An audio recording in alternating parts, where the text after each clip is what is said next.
Mesdemoiselles et messieurs, bonjour, bienvenue à Vision du Monde.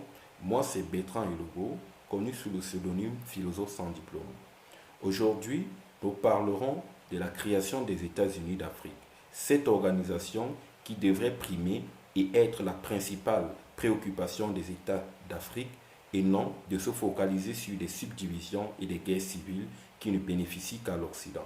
Aujourd'hui, face au contexte international qui sévit en Occident, nous voyons bien quelle est l'importance d'être unis, plus que jamais, avec des autres continents qui, eux, sont avancés. L'Afrique, autrefois, a été nommée comme une Afrique solidaire, une Afrique qui ne connaît pas de division, mais aujourd'hui, on voit le contraire sur toute la ligne. Qu'est-ce qui s'est réellement passé face à cette division aussi visible, aussi évidente, qui non seulement expose les États africains à ne plus répondre, n'est-ce pas, comme des États libres et souverains, mais également qui complique même l'évolution de ces États.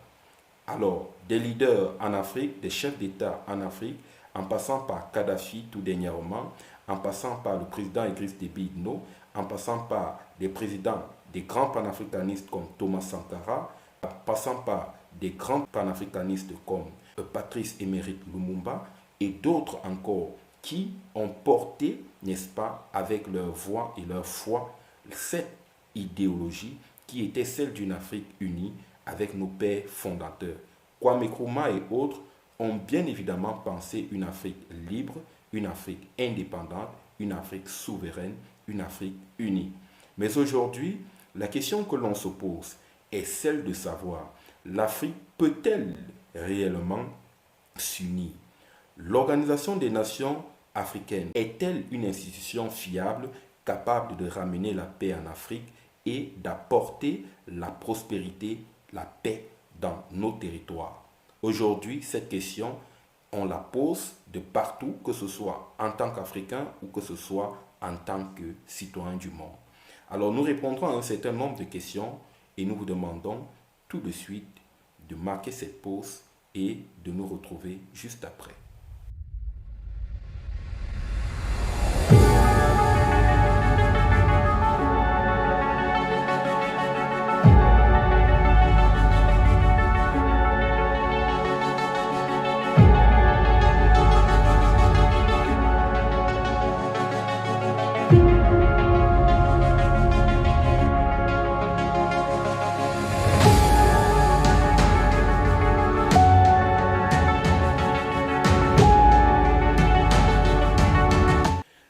La situation qui sévit aujourd'hui en Afrique est une situation dramatique qui montre même, de par la constitution des États, qu'elle a encore un certain parcours qu'il faudrait effectuer.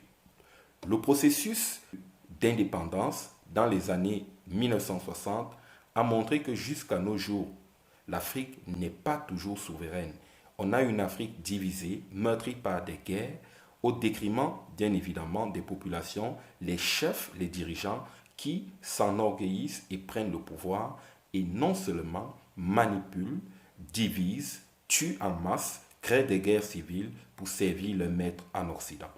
Aujourd'hui, en tant qu'Africain, la question que l'on se pose est celle de savoir, l'Afrique est-elle maudite? L'Afrique n'a-t-elle pas la possibilité, comme les autres nations, n'est-ce pas, de porter sa voix? Les États africains sont-ils condamnés? Des pays qui autrefois, à l'époque, avaient la même situation que les États africains meurtris par la Deuxième Guerre mondiale. Nous parlons des pays comme le Japon, nous parlons même des pays, bien évidemment, comme la Chine, nous parlons d'autres pays qui étaient dans des situations vraiment compliquées, mais qui aujourd'hui se sont sortis du lot. Alors, qu'ont-ils fait pour avoir aussitôt, n'est-ce pas, cette réussite aussi flagrante comparée aux États africains qui, eux, sont toujours plongés dans des guerres et dans l'instabilité, dans la pauvreté accentuée? Qu'est-ce qu'il y a lieu de faire? Que faut-il faire pour les Africains aussi pour devenir comme ces nations? Alors, la question que l'on se pose est bien évidemment légitime.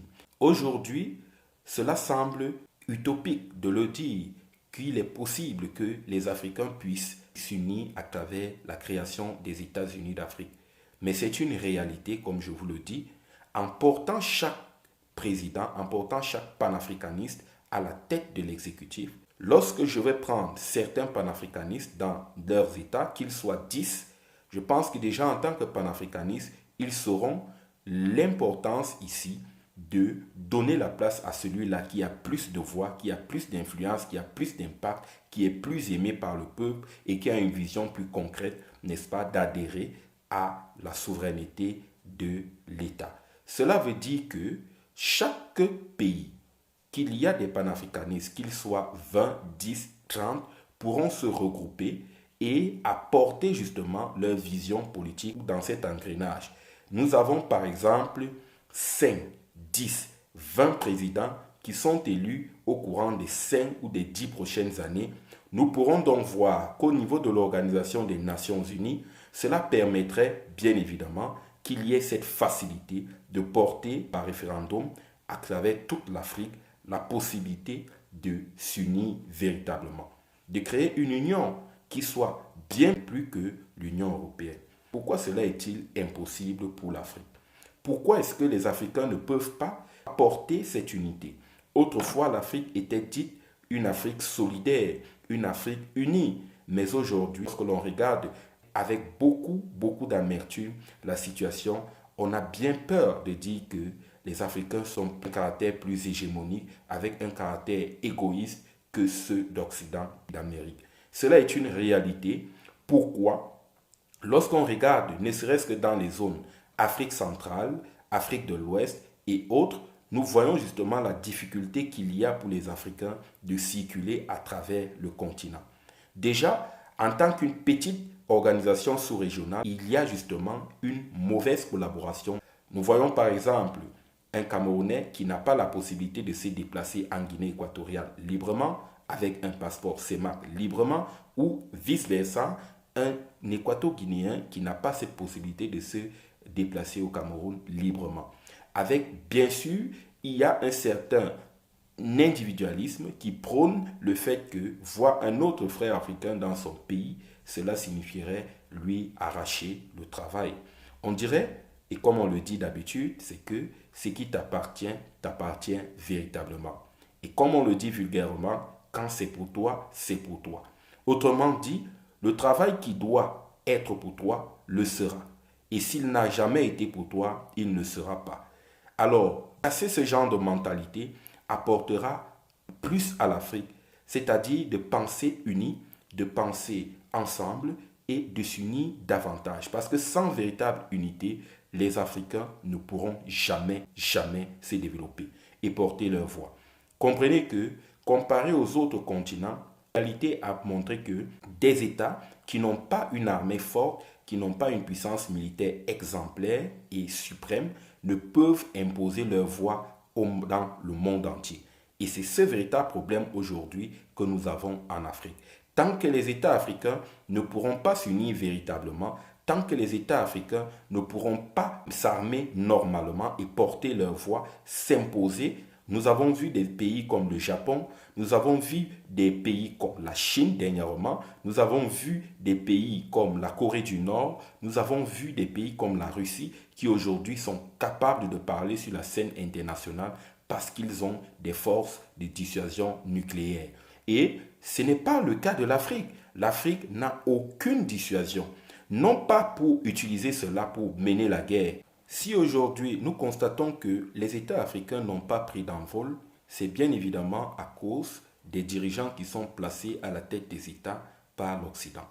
Comment faut-il remédier à cette situation? Nous en parlons tous les jours. Moi, je pense humblement que la situation qu'il y a lieu de faire, c'est de placer à la tête des États africains des panafricanistes, des hommes qui porteront l'Afrique dans leur cœur et qui pourraient aboutir à la création des États-Unis d'Afrique. Vous me diriez peut-être utopie, mais je vous dirai réalité. Et comment cela est-il possible? Comprenez que c'est bien beau de parler pour dénoncer la situation, mais tant que l'on n'a pas pris effet et cause et proposé des solutions concrètes, l'on ne pourra pas évoluer d'emblée. Alors, la proposition ici est celle de porter à la tête des États panafricanistes pour que nos États soient des États souverains et des États unis. Cela passe bien évidemment par le fait de nommer ces élites, ces panafricanistes à la tête des États, ce qui permettra une fois encore de débloquer facilement la situation de telle sorte qu'au sein de l'UA, que ces nations puissent facilement débloquer, n'est-ce pas, ce verrou qu'il y a avec ces frontières et qui davantage nous divise. Alors, chaque pays devrait non seulement avoir ses élites, mais comment? À travers des élections libres, à travers justement un peuple qui n'acceptera plus porter à la tête des États des chefs d'État qui non seulement travaillent pour l'Occident, mais pour leur propre entreprise. Alors, dans chaque pays africain, nous avons des leaders, nous avons des panafricanistes qui se lèvent et je pense que c'est cela que les populations devraient justement prendre comme modèle et placer à la tête des États. Chaque panafricaniste devrait avoir dans son pays un parti politique du moins pour porter sa voix au sein de la République, au sein du pouvoir exécutif. Et je pense que chaque citoyen devrait, dans son état respectif, accompagner déjà, n'est-ce pas, ces panafricanistes dans le processus électoral afin d'être élu. Alors, une fois que cela est fait, je pense que chaque panafricaniste qui sera élu à la tête des États africains permettra, n'est-ce pas ici, cette facilité, n'est-ce pas, de l'ouverture des frontières. Il s'agira donc ici, pour chaque panafricaniste, de créer des partis politiques et d'être porté là par le peuple à la tête des États africains. Parce que le peuple devrait avoir en son sein ici une revendication profonde qui est celle du panafricanisme, de penser pour l'unité africaine, de penser pour l'union véritable des États africains. C'est ça le véritable défi. Et cela impute bien évidemment la responsabilité à tout un chacun de mettre et de porter sa voix pour élire des dirigeants des panafricanistes et non des employés de l'Occident, des sous-préfets comme on a l'habitude de le dire. Cela veut dire quoi concrètement? Cela veut dire que actuellement dans nos États africains, quelles que soient les années d'élection, quels que soient les programmes, n'est-ce pas, électoraux dans nos différents pays, chaque nation ne devrait plus accepter en son sein des chefs d'État africains qui ne respectent pas cette opinion qui est notamment de réunifier l'Afrique entière. Je pense que si dans chaque programme politique, s'il n'y a pas cette concordance, s'il n'y a pas justement cette volonté d'unir les nations pour chaque chef d'État, les Africains ou les citoyens ne devraient plus penser à élire ces dirigeants. Uniquement ceux-là qui croient en l'Afrique. Et lorsque le peuple prend cette initiative de porter à la tête des États uniquement des dirigeants qui sont capables de mener à bien le processus de réunification, d'unification, de solidarité, d'union totale de l'Afrique, je pense qu'à ce moment, une fois que chaque panafricaniste sera placé à la tête des États, il y aura donc cette possibilité en tant que panafricaniste de l'Afrique de se réunir et de décider ensemble d'une organisation qui pourra bien sûr être celle-là qui portera l'Afrique pour des lendemains meilleurs. Je pense qu'il est probable, il est bien probable que cela se déroule dans ces conditions uniquement en portant des panafricanistes à la tête de chaque nation. Ne disons pas que c'est une utopie, c'est une réalité, qui est de voir une Afrique prospère, de voir une Afrique indépendante, de voir une Afrique puissante, une Afrique capable de parler devant le monde entier et de donner son point de vue et d'être respectée. Et ce respect passera bien évidemment par la première étape qui est celle d'unir les peuples d'Afrique partout où ils sont dans le monde entier à travers déjà les États-Unis d'Afrique. C'est ce rêve que Kadhafi a eu, c'est ce rêve que Kwame Nkrumah a eu, c'est ce rêve que des bons nombres de nationalistes et de panafricanistes ont eu, mais qui malheureusement ont été tués parce qu'ils ont été les seuls à porter ces discours et on dit diviser pour mieux régner. Cela a toujours été le cas en Occident où des propres frères africains ont tué leurs frères. Nous connaissons des cas très explicites où des Africains eux-mêmes ont décidé d'éliminer leurs propres frères à cause du pouvoir.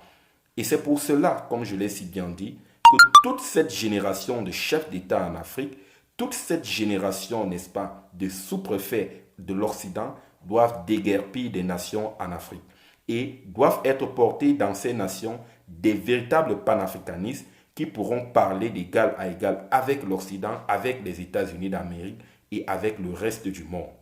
Une fois que ces nations seront unies à travers les États-Unis d'Afrique, l'Afrique pourra penser armement, l'Afrique pourra penser économie et je pense qu'un certain nombre de choses pourra se faire. Et cela n'est que possible aujourd'hui avec cette guerre que la Russie se retrouve seule à mener sur le front à travers l'Occident. Imaginez-vous un seul instant que la Russie en sorte perdante. Qu'est-ce que cela donnera aux États africains?